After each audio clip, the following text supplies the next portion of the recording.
बच्चों, आज हम कक्षा 1 सारंगी किताब का पाठ 2 करेंगे। इसमें दादा और दादी की कविता दे रखी है। यह कविता श्री प्रसाद जी ने लिखी है। इस कविता में एक दादी है, एक दादा है और 2 छोटे बच्चे हैं। चलो अब शुरू करते हैं हम इस कविता को। एक हमारे दादाजी हैं, एक हमारी दादी, दोनों ही पहना करते हैं बिल्कुल भूरी खादी। दादी गाना गाया करती, दादाजी मुस्काते, कभी कभी दादाजी भी कोई गाना गाते। बच्चों, अब हम इस कविता के प्रश्न उत्तर करेंगे। पहला प्रश्न है, इस कविता में दादा और दादी की जगह नाना और नानी कहकर कविता को फिर से गाइए। तो चलो अब हम दादा की जगह नाना जी और दादी की जगह नानी जी कहकर कविता को फिर से गाते हैं। एक हमारे नाना जी हैं, एक हमारी नानी, दोनों ही पहना करते हैं बिल्कुल भूरी खादी। नानी गाना गाया करती, नाना जी मुस्काते, कभी कभी नाना जी भी कोई गाना गाते। अगले प्रश्न में लिखा हुआ है, झटपट कहिए। झटपट कहिए से मतलब है कि आपको जो नीचे शब्द लिखे हैं वो जल्दी जल्दी बोलने हैं। पहले चित्र में देखिए, यह आदमी क्या कर रहा है, जल्दी जल्दी चल रहा है ना। अब देखते हैं इसके सामने क्या लिखा हुआ है। इसके सामने लिखा है, अप्पू के अप्पा अप्पम लेने अनोखे अनंत नगर आए। पर ये तो हमने बड़े धीरे बोला है, हमें इसे जल्दी जल्दी बोलना है। तो अब हम ऐसा करते हैं, इसे थोड़ा जल्दी जल्दी बोलते हैं। अप्पू के अप्पा अप्पम लेने अनोखे अनंत नगर आए। अभी भी धीरे लग रहा है। चलो कोशिश करते हैं एक बार दोबारा बोलने की। अप्पू के अप्पा अप्पम लेने अनोखे अनंत नगर आए। इसी तरह से बच्चों, आपको भी इसे जल्दी जल्दी बोलना है और कोशिश करनी है कि जितनी जल्दी मैंने बोला है उससे भी जल्दी आपको बोलना है। ठीक है, तो घर में अपने दोस्तों के साथ, अपने मम्मी पापा के साथ इसे जल्दी बोलने की कोशिश करना। आगे क्या दे रखा है, यह घड़ी बनी हुई है और इसके सामने लिखा है, घर घर घड़ी घड़ी घड़ी घूमती। हर घर में घड़ी होती है ना, और वह घूमती रहती है।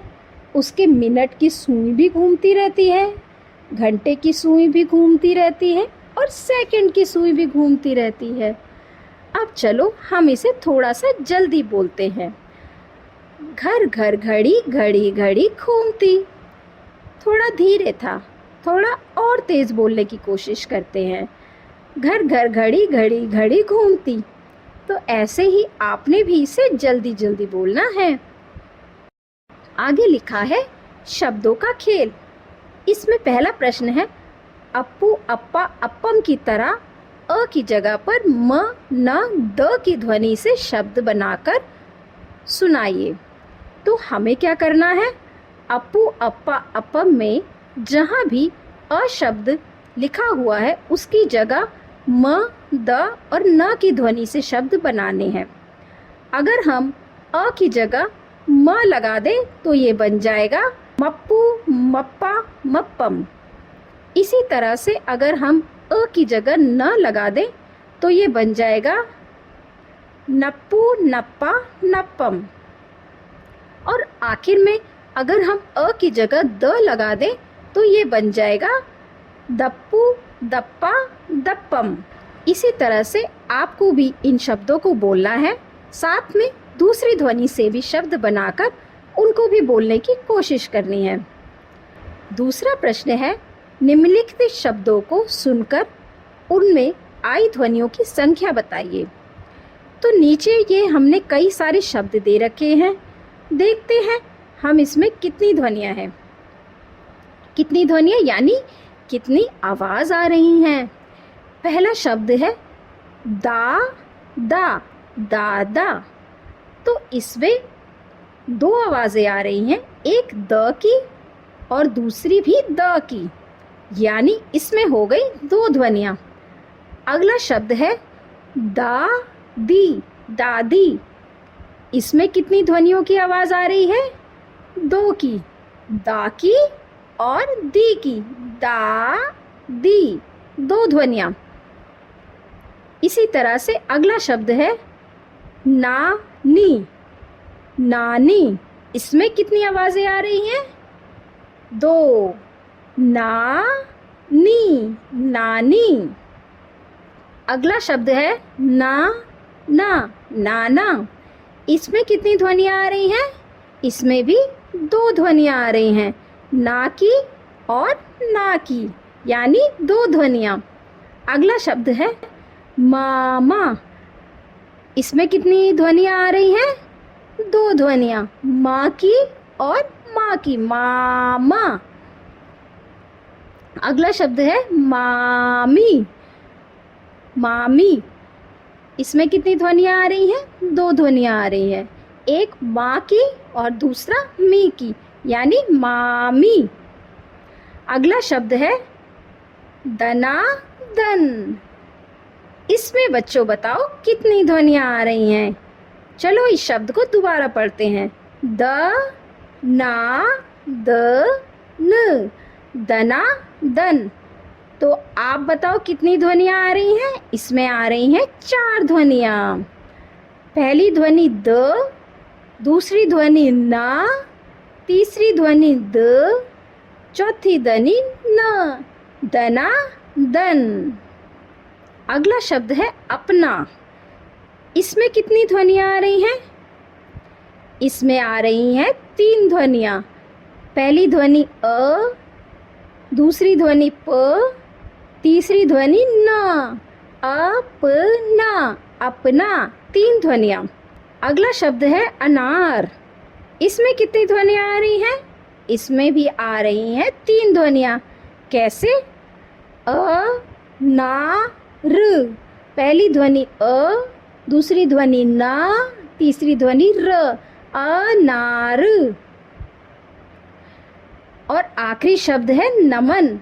इसमें कितनी ध्वनियाँ आ रही हैं? इसमें आ रही हैं तीन ध्वनियाँ, न म न, नमन। तीसरा प्रश्न है, बोल मेरी मछली कितना पानी।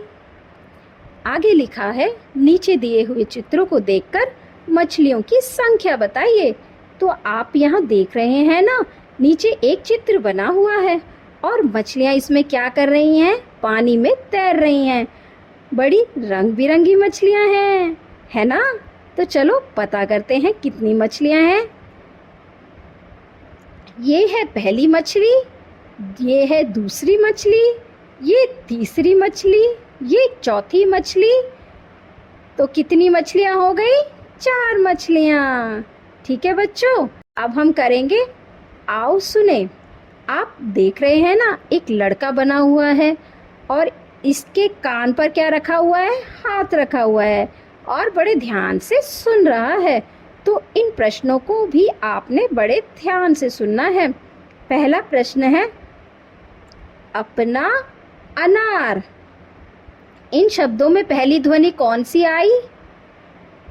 अगर आप इन शब्दों को ध्यान से सुनोगे तो आपको पता चल जाएगा कि इन शब्दों की पहली ध्वनि है अ। अ से अपना, अ से अनार। तो पहली ध्वनि कौन सी आई? अ की। जिन शब्दों की पहली ध्वनि अ है, उनके आगे आपको सही का चिन्ह लगाना है। चिन्ह यानी सही का निशान लगाना है। तो नीचे बहुत सारे चित्र बने हुए हैं।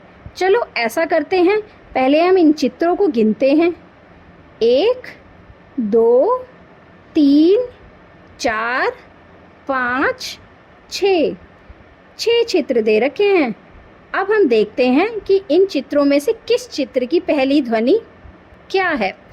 जिन चित्रों की पहली ध्वनि अ है, हमें उन चित्रों पे सही का निशान लगाना है। तो सबसे पहला चित्र बना हुआ है अनार, अनार, अनार। तो इसमें सबसे पहले किस शब्द की आवाज़ आ रही है? अ की। उसे हमें सही का चिन्ह लगाना है, अनार, अनार। दूसरा शब्द है अमरूद, अमरूद। इसमें भी किसकी ध्वनि आ रही है? अ की। तो इस पर भी हमें सही का चिन्ह लगाना है। अगला शब्द है अदरक, अदरक। इसमें भी कौन सी ध्वनि सबसे पहले आ रही है? अ की। इस पर भी हमें सही का चिन्ह लगाना है। अगला शब्द है माँ, माँ में हमें कौन सी ध्वनि आ रही है? म की।